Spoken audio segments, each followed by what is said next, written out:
Hello बच्चों, आज हम लोगों को भार के बारे में बात करना है। भार क्या होता है?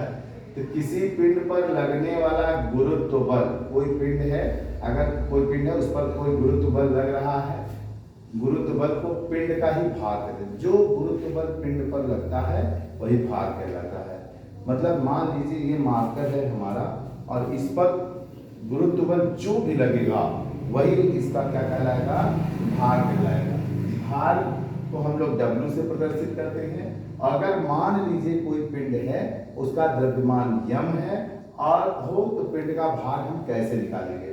तो फार्मूला है आपके पास, गुरुत्व बल बराबर होता है द्रव्यमान गुणित गुरुत्वीय त्वरण। गुरुत्व बल बराबर होता है द्रव्यमान गुणित गुरुत्वीय त्वरण। तो गुरुत्व बल को हम लोग किससे प्रदर्शित कर रहे हैं? W से। W बराबर लिखे हैं ना, इसे W से प्रदर्शित करते हैं। W बराबर क्या हो गया?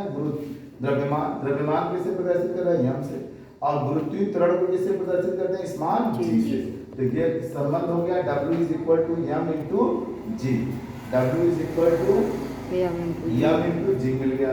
अब भार का मात्रक निकाल लीजिए। भार का मात्रक क्या होगा? तो देखिए, द्रव्यमान का मात्रक केजी होता है, गुरुत्वीय त्वरण का मात्रक होता है मीटर प्रति सेकंड स्क्वायर।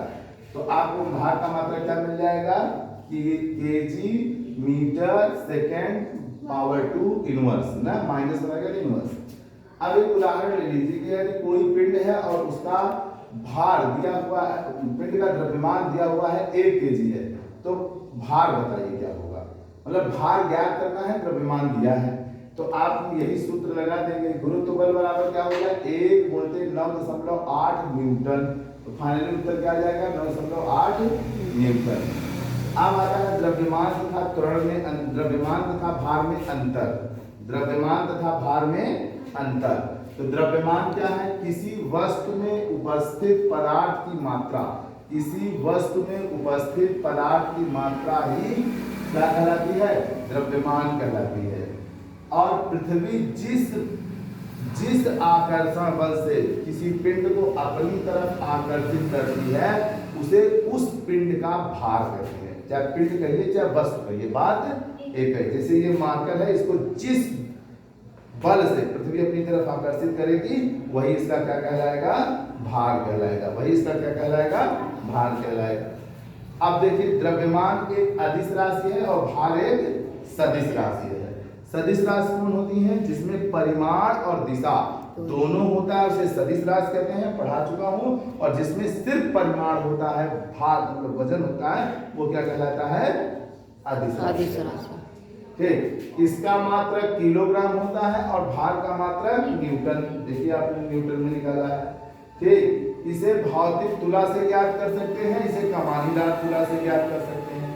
यह सदैव हर जगह पृथ्वी चाहे जहां ले जाएंगे नियत रहता है और यह स्थान बदलने पर भार भी बदल जाता है।